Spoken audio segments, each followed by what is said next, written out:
I learned skills whereby I can just pass by you, then you check yourself, you don't have your money. What skill is that? It's a skill. A thief steals you, like, he studies you. Maybe for him, he comes when he sees a phone, he sees the position. Understand? Then he starts looking at you, following you. So any slight mistake you're going to do, because me, I have an experience of passing by, then I use these two fingers, just like you cannot hear anything. We stole our phones, because it was 2016. Remember the 2016? It was a year when the Catholic Pope was coming to Uganda. It was a presidential year. It was campaigns for the presidents. Then even Kahula pinned the people they want to arrest before the Pope comes to Uganda. And I was one of them. Pinned in places where wrong numbers, Rasta, because I was a Rasta man with hair. Then they were looking for me. Police, or the Kampala police, even Kahula himself was looking for me. I was one of the targets because I was leading over 50 thugs in Kampala. But mainly a smartphone, because in a day I could steal like over 50 phones, me alone. Imagine I've stolen 50 and another 50, because we know places where we are going to steal food. So one day I saw this boy stealing a phone. So we had to sell the phone, then we share the money. I saw them, then I called them, because I was a general on the street. I was one of the toppest gangsters. Understand? Because I could go to any street and everybody knows wrong number. Musudan, they used to call me Musudan, wrong number. I was tough. I was a tough cop. You understand? Yes. So you called that guy? So I called those guys from stealing. I told them, so I saw you. I told them a wrong number. Let me call. What? We argued. I told them, so we have to sell this phone. Then I share something with you. But nobody had come to buy the phone. Then they gave me a memory card out of that phone. I said, because it was 16 GB. I started listening to what's on the memory card. Listening to songs. But that was a song which changed my life. A voice came direct to me. What will you tell your children?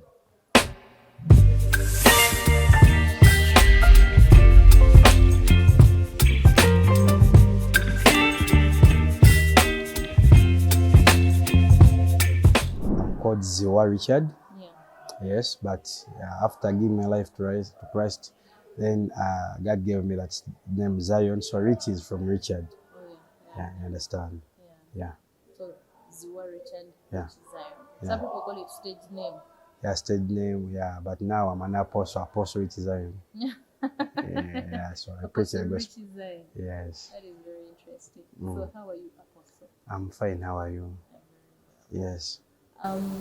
Now, one of the things that I want us to deal with Yes. today is showing that it is actually possible to write again. I understand. I've heard of a story of the streets. I've heard of a story in the ghetto. So I want you to take us through how everything started. How was your life growing up? And just briefly. Yes. Richie, I did not. I was not born on street. I was born in a family where I grew up with my mother, a stepmother, and my dad. I grew up with my siblings, brothers and sisters, but I was the eldest. Yeah. But I just came to realize that me, in that home, I didn't have peace. So when I was growing up, I got to know that she's not my mother. Because even in the beating, it was so severe. I was being beaten a lot. But what really made me uncomfortable, ever being abused, that I'm a grave. I look like a dead person. I'm already a dead person walking. So, and every time they could bring in my mother, you stupid like your mother, and I didn't know her. So if maybe I do something wrong, I'm going to be beaten so severely. So I grew up being uncomfortable. I remember my room. I still remember my room because that was my friend. Because every time I could run in my room and cry. So maybe when you're doing up something, your sibling can come and touch you. Maybe if you try to resist, maybe she's doing something, full alone you, maybe touching in your hair and you maybe push her a little bit, she cries, then you can hear, that's the worst moment. Yeah. This woman comes, oh Mulambo Guno was beaten my kid. Oh. So this one says, no, she has beaten me, so they can beat you severely. So that's the life I grew up every day, Yeah. every day. Yeah. So that made me hungry every time. Me, I didn't, by the way, even some people thought I don't talk because I had nothing to talk. Because every time I was abused. The only friend who could be my friend was maybe the maid. Sometimes when he says that, "Hey, this is too much for, I was being beaten. I have scars. I was burnt when I was young." So I got a dream of running away from home. Yeah. That was my biggest dream, that the day I will run away from home, it will be my best moment, maybe. Because this woman never loved me. Like, not any moment I was called a good person. Because whenever my dad comes back, they could report me in even things I don't know. And this guy was a drunk, or sometimes he comes back when he's drunk, and for him, he will listen to the wife. So if she says something, Richard has done this, just know Ejomigo. I never loved Sundays and Saturdays, because those are the days my dad is going to stay home, and those are the days they're going to report me in everything. Yeah. So I tried to run away, but it was not easy, because I grew up when I see her, I just start shivering, because she was a threat to me. Even right now, when I see her, I can, because she she was a threat to me.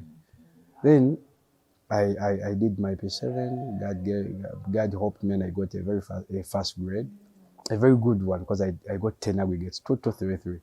So this man was so happy. My dad, he started going everywhere. My son got a first grade. My son, to the clan members, my son got. So it was like a turning point of me being loved by my father. Yeah. And then he told me, which school do you want to go to? So for him, he had a dream of taking me to Mengo. And I never loved any school which says it's a day school. Then, because I'd given 4 choices, I'd given Mengo, I'd given St. Matthias Kalemba, I'd given Kitovu, and another school was Old Kampala. But I decided to go to St. Matthias Kalemba. I went to St. Kalemba, my senior one. It's in Kayunga. Then I joined St. Kalemba. Then so I went in boarding. Then I started studying.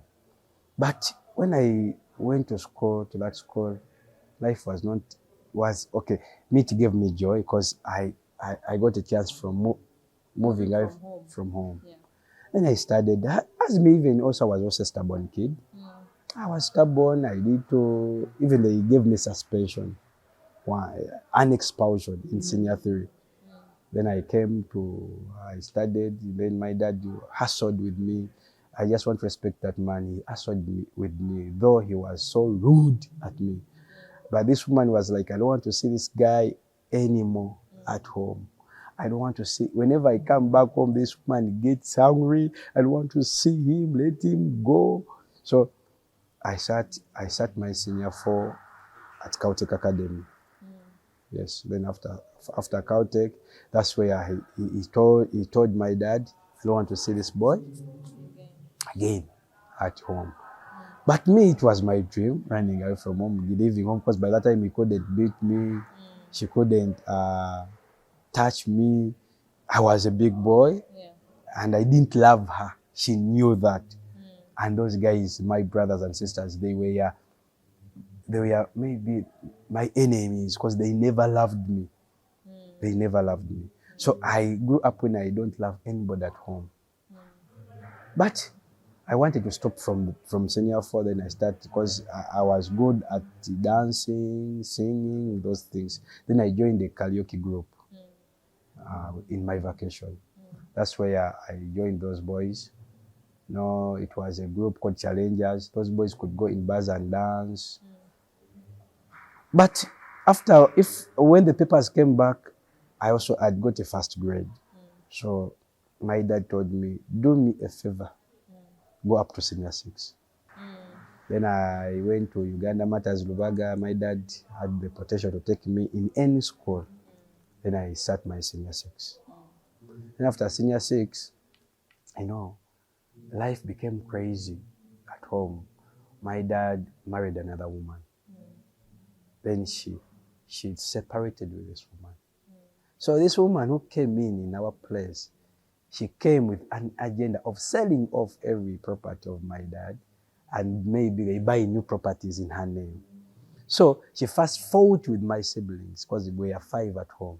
She fought with them and she made sure that these kids are chased away from home.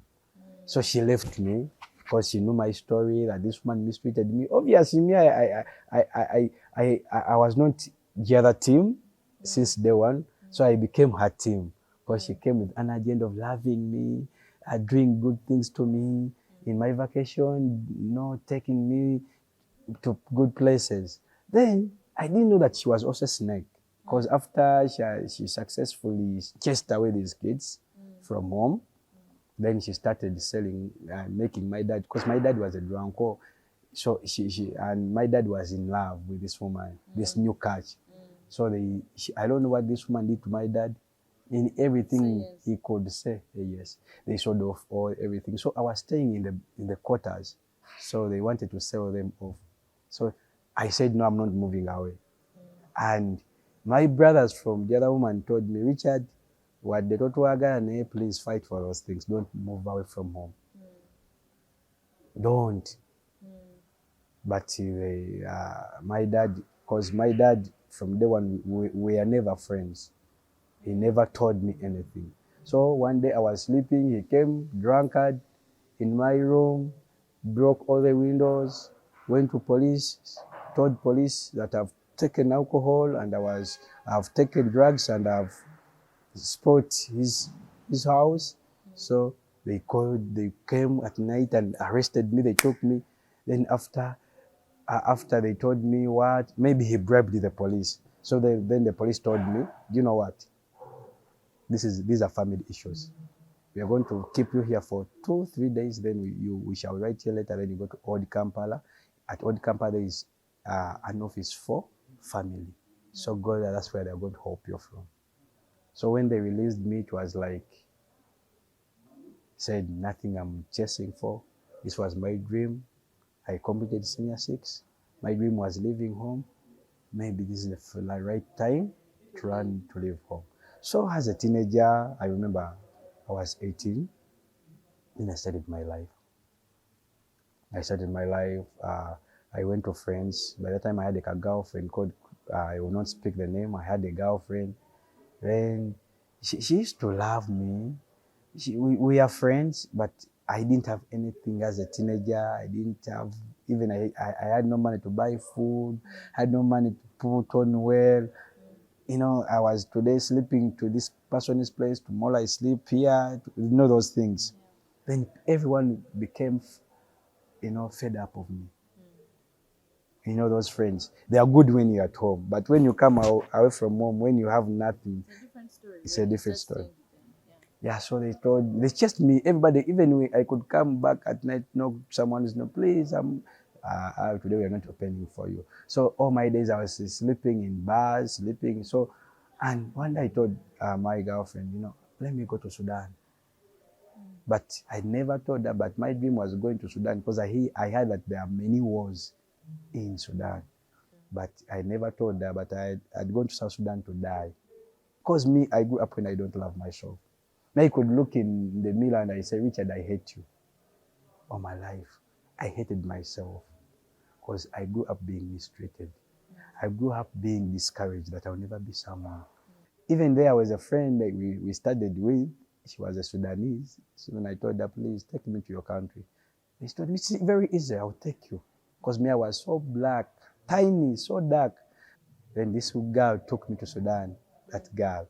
Then taking me to Sudan, after putting, I told her, when you take me up to the Sudan, you just leave me. It's very easy. Then when we reached in the bus in the evening, then she told me, this is Juba. And I told her, please, thank you. But the other country is another story. But we'll not go to that story because I'm sure that one might also be a very long one. Yes. I want us to come back up after you come back from Juba. How was life in Juba? So life in Juba, I met a friend to my dad. Then this guy welcomed me. First, the second day, I was moving, and he told me, "Hey, Tabani Wachambade, who has brought you here?" So this guy knew my dad. This guy took me to his place. He was a generator specialist. He taught me, because in Sudan they use thermal electricity. So he took me to he taught me. Then we started making money with him. Then I got a very big deal in Sudan. I got money, over 10,000 USA dollars. They were constructing roads. Yeah. Then the Sudanese told me, can you please, when they were constructing, those big cars, Actros Benz, those big cars, they are called Actros, those big, heavy cars. Yeah. So they wanted me to, by that time there were no, it was not, their tires, it was not tubeless. It was, the tires, those old tires whereby they put a tube and they first put a tube where they put the pressure, then they put a tire. It was not tubeless by that time. So they told me to supply those tubes. And one tube, it was 1.2 at Mandela. Yeah, so they told me, can you go to Uganda and tell us how much is that tire? Then I told them it was 1.5, they told me 1.2. Then I went back and I told them it was 1.5.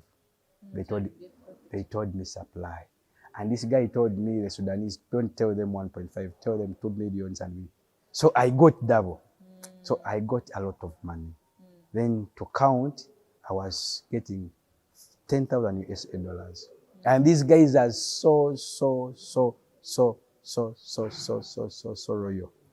After he came with the money, we bought the money. Then I told these guys who was buying, where we are buying, and I'm going to bring these guys. I'm getting this.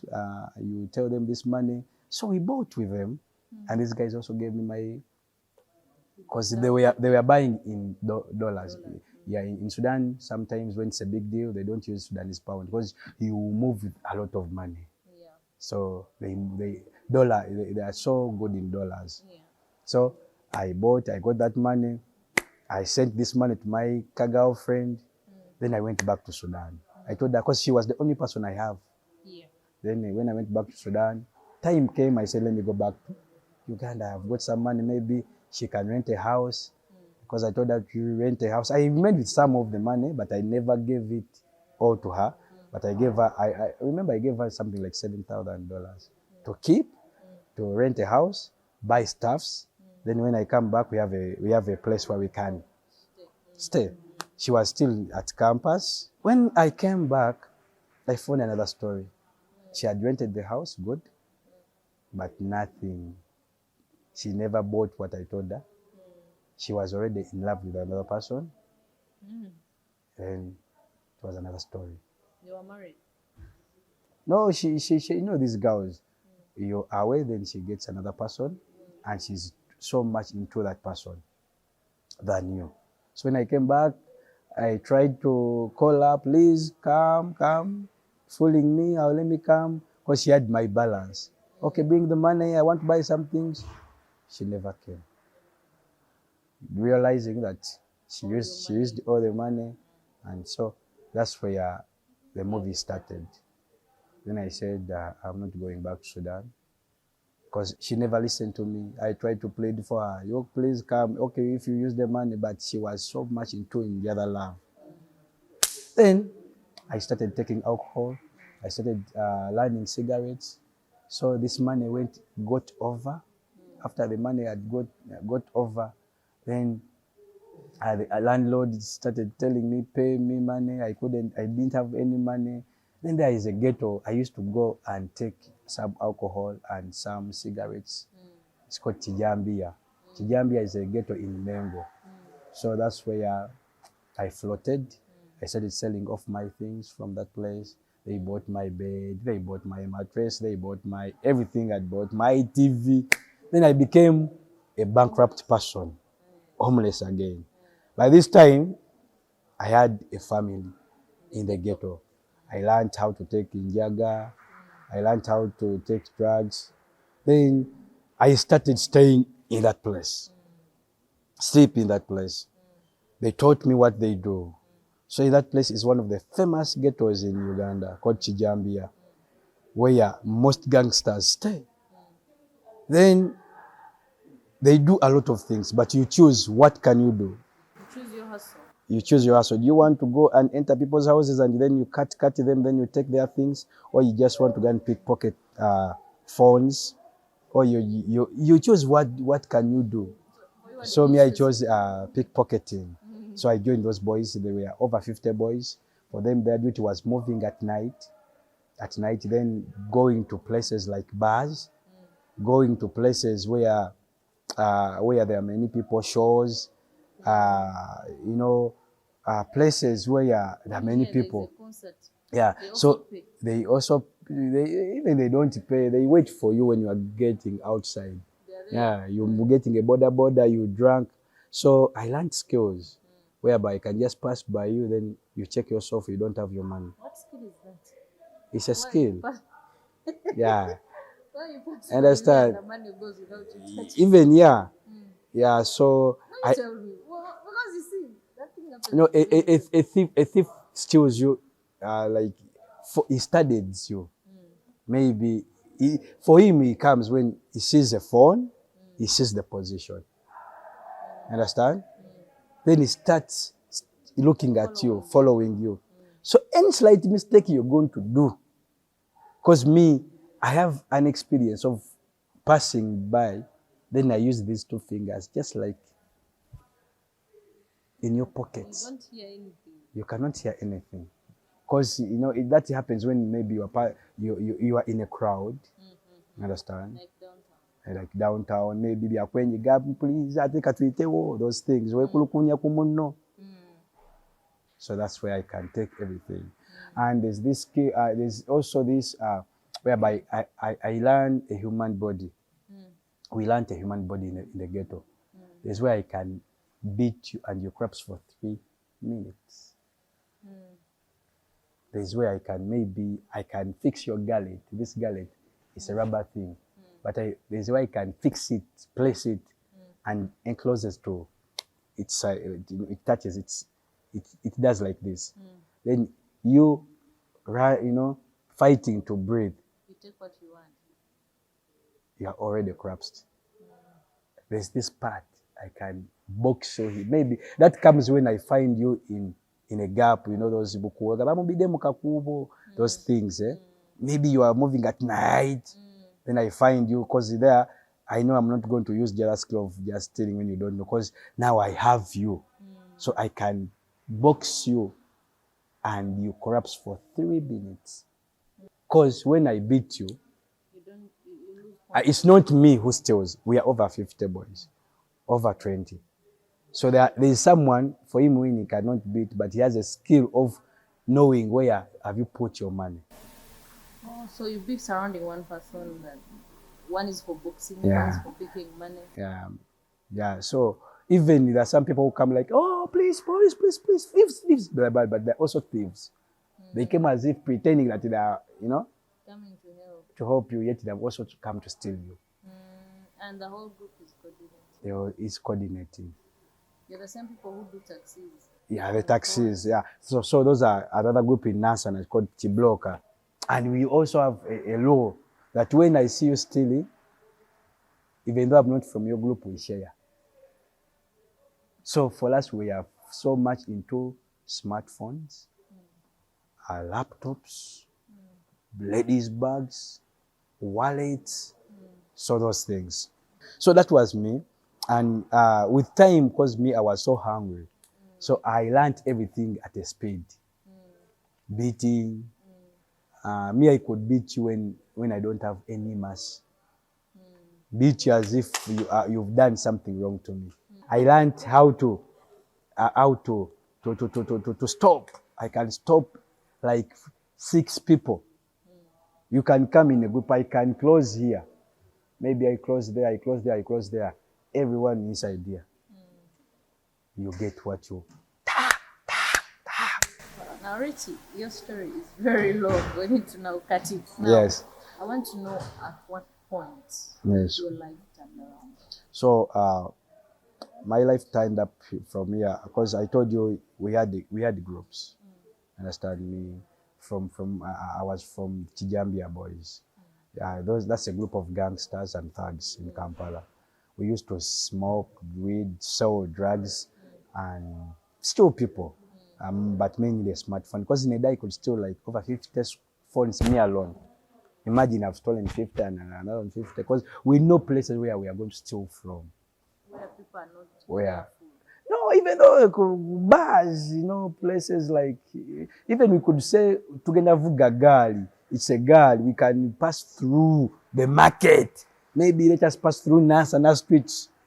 Maybe we find you like a stage getting a border, we come over 50, beating people, taking everything. By the time you call police, shoo, we have. Shoo. So that happens a lot. So one day there's a place we used to go and steal from. It's called Nakumati. You remember Nakumati, Kampala Oasis? Yeah. Near Centenary Park. Place. So we could come and steal from that place. So that place we used to come also there and we steal from that place. Steal things from that place. Steal phones from that place. Steal people from that place. So after we could start from Nakumati, then Nakumati we go to Centenary Park. There were bars like Offendis, Laughters, Babachu. Then from Babachu, from that place, then we go to Amnesia. From Amnesia, Top Pub. From Top Pub, High Table. So we used to call it City Yacht. It means we move. Then from town, then we go to Kabalaga to bars like The Posh, Capital Pub. Those bars. What you're saying, they're like, I know them. Yeah. So one day we stole I saw a group from NASA that they stole a phone. They were called the Chibloka boys. They stole a phone when I'm seeing them. So then after stealing a phone, they are smart people, smart gentlemen who come to sell, to buy these phones. I steal your iPhone, I stole your Note 20, it's 1 million, but me, I only want 50,000. That phone. So that's those gentlemen who could come and I have 5 phones. Oh, please bring them to me. How many? That is 200,000. 5 phones. For us, we don't say that this is taking. This is every at one price 50,000. Give me. I want 50,000. So these people could take back those phones, address them again, change the serial numbers. Maybe they can even sell them in Rwanda, sell them in Kenya. So it was a business, a very big business for those people. Yeah. Most phones you see in those glasses, they're stolen phones. But change the serial numbers and change the covers and make new receipts. So it's one of the businesses for some people in Kampala. For them, they buy stolen phones and they know where to. Please, wrong number. They used to call me wrong number. That was my name on the street. Wrong number. How many phones? Then I can ask my friends, how many do you have? How many do you have? How many do you have? Then even they could come on the street and they come for these phones. So one day I saw this boy stealing a phone. So we had to sell the phone, then we share the money. But by that time nobody had come to buy the phone. I saw them, they stole a phone from a lady from Nakumati. I saw them, then I called them because I was a general on the street. I was one of the toppest gangsters. Understand? And and Major General. Yes, you remember, yeah, because me, I was a general, because I could go to any street and everybody knows wrong number. Musudan, they used to call me Musudan, wrong number. I was tough. I was a tough cop. You understand? So Yes. you called the guy. So I called those guys from stealing. I told them, so I saw you. I told them the wrong number. Let me call. What? We argued. I told them, so we have to sell this phone. Then I share something with you. But nobody had come to buy the phone. Then Yeah. they gave me a memory card out of that phone. I said, because it was 16 GB. A memory card, 16 GB was worth 20,000 Uganda shillings. Maybe when you sell it to these chapati boys, you understand? So you could go to those chapati boys, get this memory card, give me a Rolex like that. Even there are some phones we could go and eat Rolex. I say, I have phone. I give you a phone, then you cut me 4 eggs this time, not 2.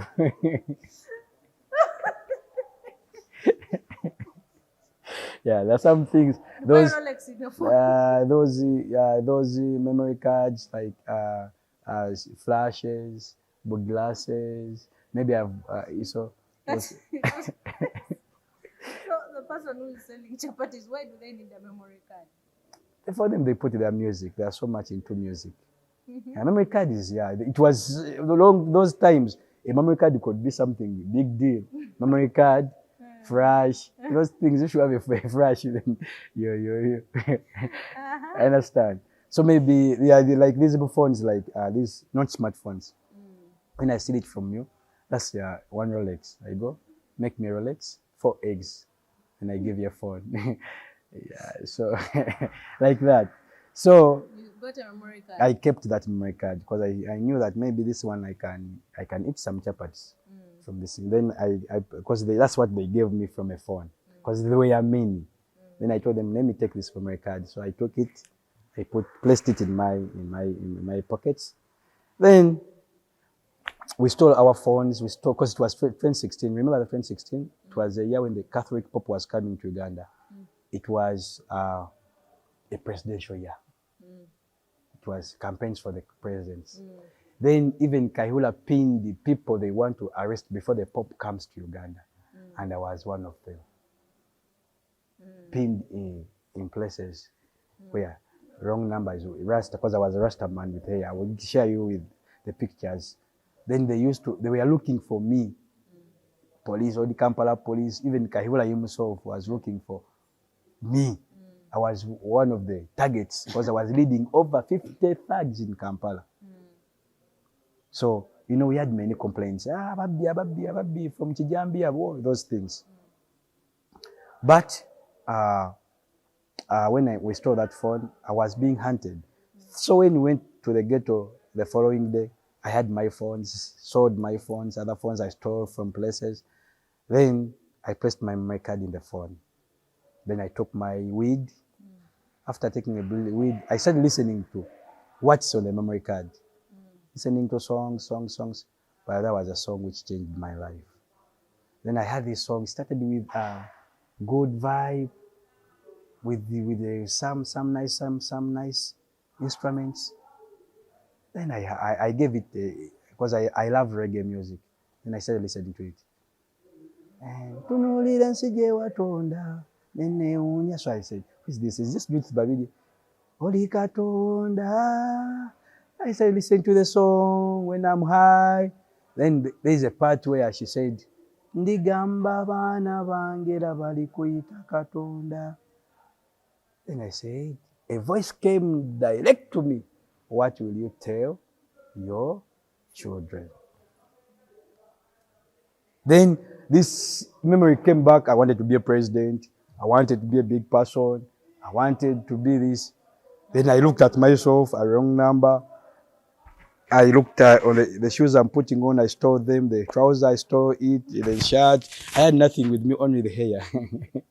Only my dreadlocks. Then I said, hey, I'm this useless. Then I had a voice telling me, go to church. I didn't know in church, but I knew some pastors with names. Obviously, I knew Pastor Walshot because I had this story in the ghetto. Then this voice came to me, go to church. I never showed my memory card. Then I just because of that song. So whenever that part comes in the Gamba, I enjoyed that part. I enjoyed that song. Even I learned that song in the ghetto. Oli Katonda.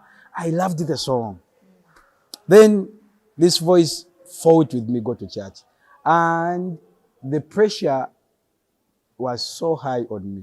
Bakunonya, they're looking for you. Whenever I go to the ghetto, they're looking for you. Whenever I go to street, they're looking for you. Everybody Kayula is looking for you. Chilumila is looking for you. Everybody, you know those things. When they're looking for you, you go to Bakuli, they say, man, please, Vawano. You go, and when they get you, you have to tell all your group.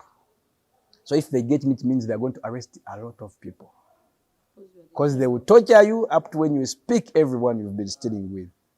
Whenever you go, people started, being denied in the ghetto because they are looking for you. Yeah, then that voice warned me. It was one Sunday. It was a tug of war because of time. I went to church. Then when I went to church, they told me, when one soul turns to Christ, there is a part in heaven. So those are the words they told me before they told me to confess. Then I confessed, but there was a voice telling me, man, we're gonna tula visa. There's a voice telling me, please confess. Then I confessed Christ. Then after confessing Christ, church ended. My happiness was I wanted to see pastor, but it was not easy to see him. Then I was at church, Then I asked somebody, what does it take to join the youth? Maybe the choir. Then they told me the choir, so they took me to the youth choir. I went to the youth ministry. I joined discipleship. Then I never went back to the ghetto. I started staying at church. Then I went to a place called Chibloka, sleep in the ghetto. Then I go back to church. Then I said, no, what can I do? How can I see pastor? But here comes a chance. They gave me this chance in the youth to narrate a story, like you called me. Then I told these people my story. They told me, we are going to give you a chance to narrate your story. There is a guy coming. He was a ghetto kid.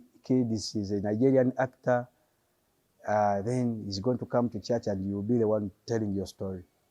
Then when that guy came, I was this guy who he was this brown guy. Even he's not a Nigerian, he's a Ghanaian. So when he came to church, I told my story. Pastor came to know my story. Then Pastor came to know me. Pastor Justin came to know me. Then there is a guy called, a musician called Don Zab. I told him, where do you record your music? He took me to a studio, to John Mary's place. Then I recorded the song Salvation. I wrote a song with Mildred, Salvation, Bolokoka tukola part, Salvation. So that song became a hit. Everybody started inviting me at church, becoming famous. Everybody, who sang this song? They started inviting me at Spirit FM. I had my song on Power FM. So they started calling me to places, then narrating the story. Then 2017, Pastor loved me so much. Pastor even could come at church and say, is my son around? Whenever they gave me an front seat. Please, Richie, be at church. Zion. Pastor, when Pastor is going to minister in some places, he could go with me. Then one day I had that same voice telling me, go back to the street and preach the gospel to those kids. Then I told my pastor. Pastor told me, please don't go because you are still a newcomer. Maybe they will pull you back. Then 5th December 2017, that voice came back. I told Pastor, maybe I want to share my birthday to the ghetto kids. Pastor told me, okay, it's okay. I'll escort you. Then Pastor told church, please give this kid, he's going back to the ghetto, maybe food, clothes. So they collected many things. Then we did an outreach called Ghetto Church to Bonge. That's where we preached Christ. Pastor went to the ghetto. Those friends of mine, the musicians, came to the ghetto. Many people came and sang. Then many ghetto kids gave their life to Christ. Wow. Then after, over 50 boys gave their life to Christ. For them, they told me, so what next? We have given our life to Christ. That's where I got an organization called Gospel Rising Slums Ministries, because I had to feed them. I had to remove them from the ghetto, then have a house for them. Then that's how we started. We started with big boys, those gangsters, but they were not easy to manage. And God told me, in the ghetto, there are young kids, of prostitutes, kids of the gangsters, kids, even our, because we used to even to love women and produce kids, but we don't care about the kids. So that's where the heart went to those boys. I started helping 4 boys from the ghetto young kids. It came to 15. Right now I have 300 kids and 40 single mothers. We registered this ministry. Now we are an NGO, a registered one. And we've managed to take, in Ibulamu I have 25 kids, St. Joseph I have 40 kids, Majet I have over. So I've started placing these kids. There are kids I've brought from P4 and now they have finished P7. There's one kid who started last year, P7, and got 8 aggregates. I took him to Lubiri High School. So I've mentored many kids. I've brought many musicians. I started up a studio recording music for free for those youths. I've tried to record many musicians, register, sign many musicians. I've helped single mothers because we have a ministry called the Shunamites which is for the ladies. Many girls get pregnant and they chase them from houses, they bounce them from their homes. The parents say, "I'm not your father again." I will not. So many young teenagers get pregnant and they're chased away from homes. So they end up in the ghetto. Many kids who were once like me grew up with their stepmothers, chased them, and they have nowhere to stay. So those are the souls I went into, and I've managed to secure some of them. And I have many big people, even bigger than me, I house, because now I have the potential. I look for help. Many pastors have stood with me. Some musicians have stood with me. I've told this story and many people have given their life to Christ. My songs, when you come to listen to my songs, it's not only entertainment, but I try to put in my lifestyle, like salvation, when you go and listen to those songs. So I'm now a father of too many. I'm a mentor. We started up a church because I battled with this thing.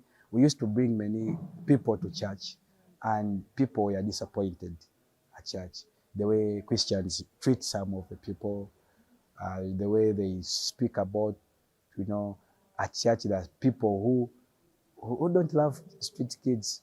They speak about those bad too bad, and many kids have run away from church. So I tried to, then this way we started the worship ghetto church. We took the church to them. I invite many people, even your brother came, Kajambia, once in our outreach. I told him, please come and give your story. Come and speak to these youths. Yeah, we were over 1,000 in one place. We gathered them, and that's the outreach called Ghetto Church to Bonge. And we preached Christ. We helped them with the feeding. If I discover one, maybe he's in the ghetto, he needs to be pushed in the rent, then I go and I speak to my friend. There's a woman who needs rent. Then this person maybe will give me something, then I will take to them. I take food to the ghetto. I take clothes to the ghetto. And minus that, plus that, I also have over, I've told you, 300 in a house, which we want even to buy. It's over 300 million. We are collecting money to buy that house for those people. I've rented over 3 houses for these people. I feel this is the gospel, and this is how we should all live. At the end of like the way the song said, what will we tell our children? What will you tell your children that you lived? What did you do? You get? What is going to be there after 50 years? And I feel like the lives you're taking to school, the lives that have received the gospel because of you, that is a legacy that will always stay. It's a reminder to each one of us that these are some of the things that matter so much. At the end of our lives, what are the things that stay? And those are the people that we have transformed, the people that we've reached out to through our ministry, through our engagements, through our organizations, to the glory of God. So thank you so much, Richie. I couldn't interject because first of all, you're a good storyteller, and I enjoyed hearing your story. And there are many, like, apart from my story. So through when I started getting these people, there are also stories I listen to of these people, and I get touched. So There are stories that are bigger than yours. with the people I stay with now, Yeah. bigger than mine, there are some stories I listen to, and I say, me, I was just joking with life. Because when you listen to them, you also say, what? Because people have stories. People are pass through things. People sing, those ladies you see walking, man, and they're not afraid of speaking their stories. Because And they're being transformed now. They are transformed. They love Jesus. They praise and worship in church. They love they watch for their children. They mentor their children. We serve God with them. Understand?